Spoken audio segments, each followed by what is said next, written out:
सच बताना, जब तुम खुद को इंडल्ज कर रहे होते हो, फैंटेसाइज कर रहे होते हो, तो तुम अलग अलग सिनेरियोज बनाते हो ना अपने दिमाग में, अलग अलग लोगों को इमेजिन करते हो मे बी। अब एक सच मैं तुम्हें बताता हूँ, once you have sex enough times तुम डिसेंसिटाइज हो जाते हो, और जब तुम डिसेंसिटाइज हो जाते हो you rewind back to ground zero. पर इस बार तुम सेक्सुअली एक्टिव हो, पर फिर भी तुम अपनी आंखें बंद करके इमेजिन करने लग जाते हो। पर आखिर ऐसा होता क्यों है? अब from what I have seen in my experience, बहुत सारे लोग एक तरीके के कंट्रोल डायनामिक को एक्सपीरियंस करते हैं अपनी अट्रैक्शन में। हम हमेशा अवेयर होते हैं कि जो सामने वाला इंसान है वो भी एक इंसान ही है, he or she is just another person। और जो हमारा प्लेजर होता है, it's dictated by being in control and never being afraid of anything। क्योंकि मेरे ख्याल से ये कहना सेफ है कि जो इंसान होते हैं वो अपना एक एब्सोल्युटली ऑनेस्ट वर्जन बनना चाहते हैं। हर इंसान डिजायर करता है कि वो अपना ट्रू सेल्फ, एक्चुअलाइज सेल्फ बन पाए, पर समटाइम्स अपने ख्यालों और अपनी चाहतों को थोड़ा सा होल्ड बैक करना सही होता है। टेढ़े मेढ़े ख्याल देखो सबके दिमाग में आते हैं। तुम ज्यादा ऊंची बिल्डिंग पर चले जाओगे तो ऊपर से नीचे देखकर तुम्हारा दिमाग ऑब्वियसली सोचेगा कि क्या मैं कूद जाऊं,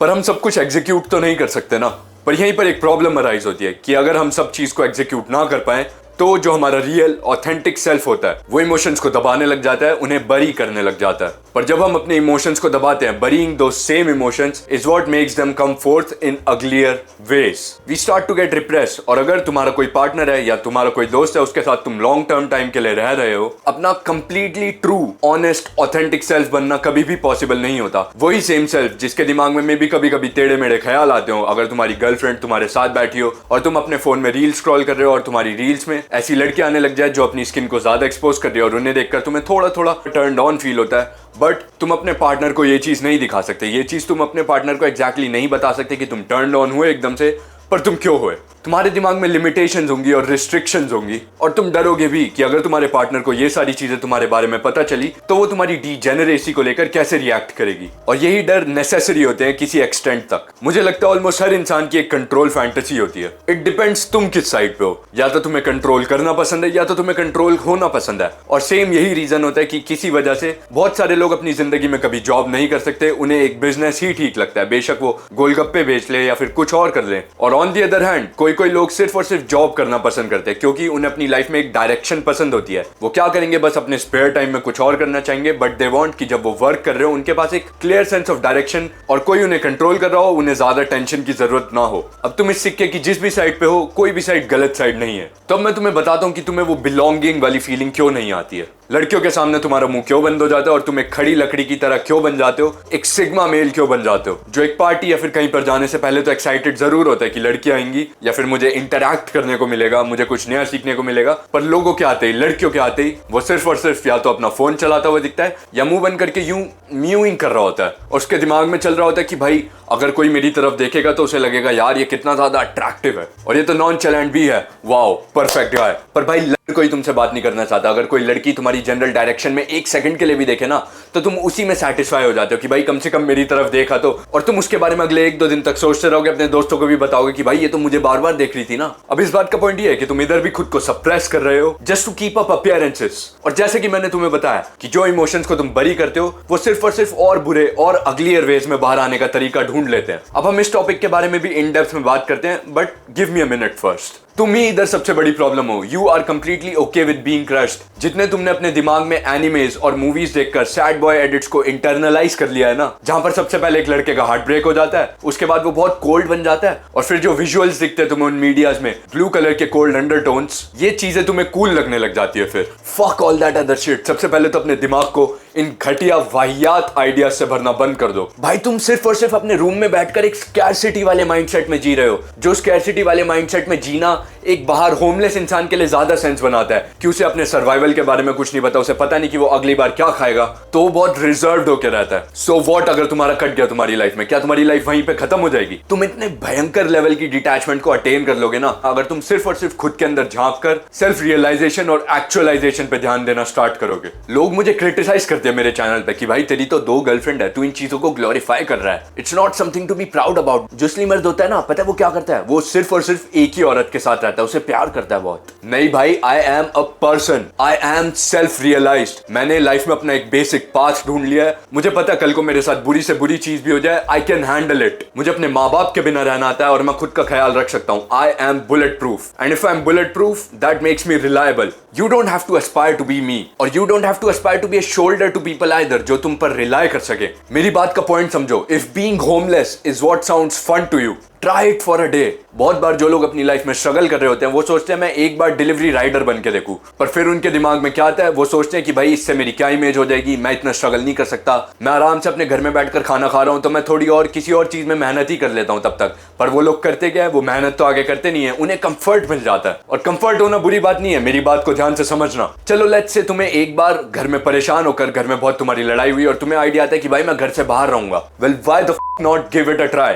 एक दो दिन अपने घर से बाहर रहकर देखो कि लोग अपनी जिंदगी कैसे काट रहे हैं, क्या कर रहे हैं, सीखो उनसे कुछ। स्कैरसिटी वाला जो माइंडसेट है उसमें तो तुम वैसे भी रह ही रहे हो, तो why not give these cheap thrills a try. कुछ भी सिर्फ और सिर्फ अपने दिमाग में मत रखो। Don't leave anything up for Dzire. या तो हमेशा शेल्टर्ड रहो और उसकी वजह से फ्रस्ट्रेटेड बनो, अपने दांत को बीचना स्टार्ट करो, जिंदगी को कोसो, और जब तुम्हें कोप करने के लिए कुछ ना मिले तो तुम सोचो कम से कम मैं एक मॉरल रास्ते पे तो चल रहा हूं, मैं सब कुछ ठीक तो कर रहा हूं। जो कि मॉरल रास्ते पे चलना गलत बात नहीं है, पर तुम सिर्फ और सिर्फ खुद को एक्सक्यूजेस दे रहे हो, क्योंकि तुम असली में डीप डाउन एक मॉरल इंसान नहीं हो। तुम हर तरीके की चीज करना चाहते हो पर तुम नहीं कर रहे हो, and that's not because of restaurant. वो इसलिए है क्योंकि तुम उसे कर ही नहीं सकते हो। व्हाट इफ समडे तुम्हारे पास एक अपॉर्चुनिटी आती है कि भाई तुम दसों करोड़ों रुपए कमा सकते हो, and you could get away with it completely while doing something that much illegal. Question yourself, तुम्हारे पास अपॉर्चुनिटी है कि तुम्हें कभी भी उसके लिए कोई भी टेंशन नहीं होगी, and you wouldn't have to look back even once. तो अगर तुम इस पॉइंट पर फिर खुद को कहते हो कि नहीं मैं तब भी वो चीज नहीं करूंगा, then you are a moral person. Universal standards को अपना स्टैंडर्ड्स बनाने से हर चीज सही नहीं हो जाती। पता है तुम में से बहुत सारे लोग इनसिक्योर होते हैं सिर्फ और सिर्फ अपनी एग्जिस्टेंस को लेकर। कोई बोलेगा कि भाई मेरी नाक ऐसा है, कोई बोलेगा भाई मेरा शरीर ऐसा है, कोई बोलेगा भाई मेरी हाइट कम है, कोई बोलेगा भाई मेरा स्किन कलर डार्क है। अपनी आंखें 10 सेकंड के लिए बंद करो। क्या तुम्हारा दिमाग काम कर रहा है? Is it able to produce ideas? Well congrats, nothing you can change now. बेशक तुम अपना नाक चेंज कर लो, अपना स्किन कलर चेंज कर लो, अपनी हाइट चेंज कर लो, अपना फाइनेंशियल स्टेटस तक चेंज कर लो, nothing will bring you comfort now. जब तुम ये सब पाने के बाद भी, ये सब बदलने के बाद भी अपनी आंखें बंद करोगे, you will still be the same recluse जिसकी ग्रोथ स्टंट हो चुकी है। वो हमेशा एक नेक्स्ट बिग थिंग की तरफ भागेगा, and all this because you are not self realized. अब while we're at it, जो लौंडे YouTube देखकर सिर्फ और सिर्फ पूरे दिन अपने दिमाग में इस गोबर को भर रहे हैं ना कि भाई अगर मैंने सिर्फ और सिर्फ खुद को इतना बिजी कर लिया ना किसी तरीके से कि मैं सिर्फ और सिर्फ अपना काम पे ध्यान देता रहूं, तो शायद मुझे किसी और चीज से फर्क ही नहीं पड़ेगा। तो बहन पहली बात तो ये समझ कि फर्क पड़ना गलत चीज नहीं है। To truly feel these emotions is the only thing that will help you move on। और ऐसे ही तुम सक्सीड कर पाओगे, ऐसे ही तुम खुद को एक्सेप्ट कर पाओगे।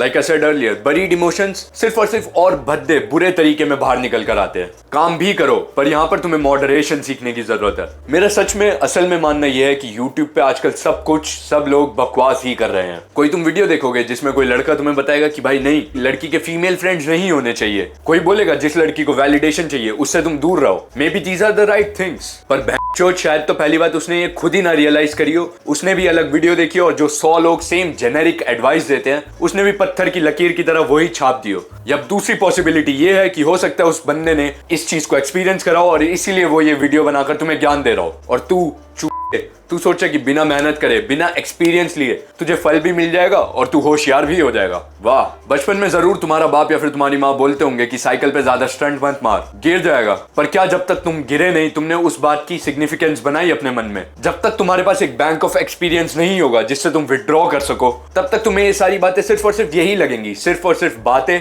खाली प्लेन शब्द। हो सकता है तुम्हारे दिमाग में ये बातें आ भी जाए, but you will not be able to execute these things, क्योंकि तुमने अभी तक आगे के रिपरकशंस को फेस ही नहीं करा। तुम्हें पता ही नहीं इन चीजों का आगे रिजल्ट क्या होगा। अगर मैंने कुछ बुरा करा तो उसके क्या क्या ब्रांचिंग पार्ट्स हो सकते हैं, मैं कैसे कैसे झेल सकता हूं इसके रिजल्ट को। तुम इन वर्ड्स के पीछे की डेप्थ को कॉम्प्रीहेंड ही नहीं कर पाओगे। तो इसलिए मेरा कहना है, do what you like first and then learn from it. तुम हमेशा अपने दिमाग में स्टंटेड रह जाओगे, बौने रह जाओगे if you keep watching YouTube videos. Live your life, reject हो जाओ, करवा लो वो टैटू जो तुम्हें हमेशा से चाहिए था। इतना ज्यादा डर मत रखो कि मैं आईएएस कैसे करूंगा। ऑब्वियसली अपना दिमाग थोड़ा आगे तक चलाओ, थोड़ा अपना खुद का दिमाग रखो कि ऐसी जगह पर करवाओ टैटू जहां पर किसी को दिखे ना, पर वो चीज करो। दबा के डीएम्स भेजो भाई लड़कियों को। Stop being shy, stop being overly conscious at all times, and most of all worthless feel करना बंद कर दो for every single waking second जब तुम काम नहीं कर रहे हो। रियलाइज करो जिस एरा में, जिस वक्त में तुम रह रहे हो, it's the era of capitalism. यहाँ पर सब चाहते हैं कि तुम जब तक एकदम एग्जॉस्ट ना हो जाओ, जब तक तुम्हारे अंदर खड़े रहने की भी जान ना रहे, तब तक तुम काम करो। और इस एरा में इंस्टेड ऑफ ऑलवेज सेइंग कि यार मैं तो एक ओल्ड सोल हूं, एक ओल्ड सोल बन के तो दिखाओ, ट्राई तो करो एक बार। अपनी लाइफ में उस अनकन्वेंशनल रास्ते को ढूंढो, and that is the only thing that will make you blindly attractive to women, to men, to people. अब ध्यान रखना, जब मैंने बोला कि find that path in life, तुम्हें उस पर चलना भी पड़ेगा, उस रास्ते पर। ऐसा नहीं चल सकता ना कि तुम हमेशा बोलते रहो कि भाई ये मेरा गैप ईयर है, इस दिन मैं रेस्ट करूंगा, मैं तो चीजों को फिगर आउट कर रहा हूं। नो, इस पॉइंट पर you are not walking any path, you are not anything special. अब यहां पर तुम्हें ही डिसाइड करना पड़ेगा कि तुम कौन सा आदमी बनना चाहते हो। अब क्या तुम वो आदमी बनना चाहते हो जो कि अपनी आंखें खोल के जिंदगी भर अच्छाई की मूर्ति की पूजा करना चाहता है, बिना देखे कि वो मूर्ति कैसे बनी? हो सकता है कि उस मूर्ति को बनाने में भी करप्शन का बहुत हाथ हो, और अच्छाई की मूर्ति की पूजा करने के बाद वो आदमी घर जाता है और उसी लड़की के साथ रहता है जिससे उसकी अरेंज मैरिज फिक्स हुई थी, जिसके साथ वो बेशक बेइंतहा प्यार करता हो, पर साथ ही साथ वो कुछ नया एक्सपीरियंस करने से भी डरता हो। वो बस आंखें बंद करके सेम उसी लड़की के साथ इंडल्ज करता रहेगा खुद को, और फैंटेसाइज करेगा एट द सेम टाइम किसी और एक्सपीरियंस के बारे में, किसी और लड़की के बारे में, किसी ऐसी पोजीशन के साथ जो वो लड़की ट्राई नहीं करना चाहती हो। पर उस आदमी के अंदर बोलने की भी हिम्मत ना हो कि आज हम कुछ नया ट्राई करते हैं, कुछ अलग चीज ट्राई करते हैं। वो सिर्फ और सिर्फ अपने दांत बीच के इमेजिन करता रहेगा। या फिर तुम वो आदमी बनना चाहते हो जिसने टाइम के साथ खुद को एक्सपोजर दिया, सब कुछ एक्सपीरियंस करा, और उसके बाद बोला क्या बुराई है यार एक ही लड़की के साथ रहने में, प्यार और कंफर्ट तो मुझे उसी से मिलता है। अब अगर तुम्हें अभी तक बात समझ नहीं आई है तो ये लड़की की एनालॉजी नहीं, ये लाइफ की एनालॉजी थी। तो आज के लिए बस इतना ही। आज की वीडियो का कीवर्ड था स्टंटेड। अगर तुम्हें मेरी वीडियो से, मेरी बातों से कुछ भी समझ आए तो मेरा नाम गर्व है और मुझे खुद पे गर्व है। इस वीडियो को जरूर लाइक कर देना, मेरे चैनल को सब्सक्राइब कर देना ऐसी वीडियोस को और देखने के लिए। आज के लिए बस इतना ही। Tata, bye bye.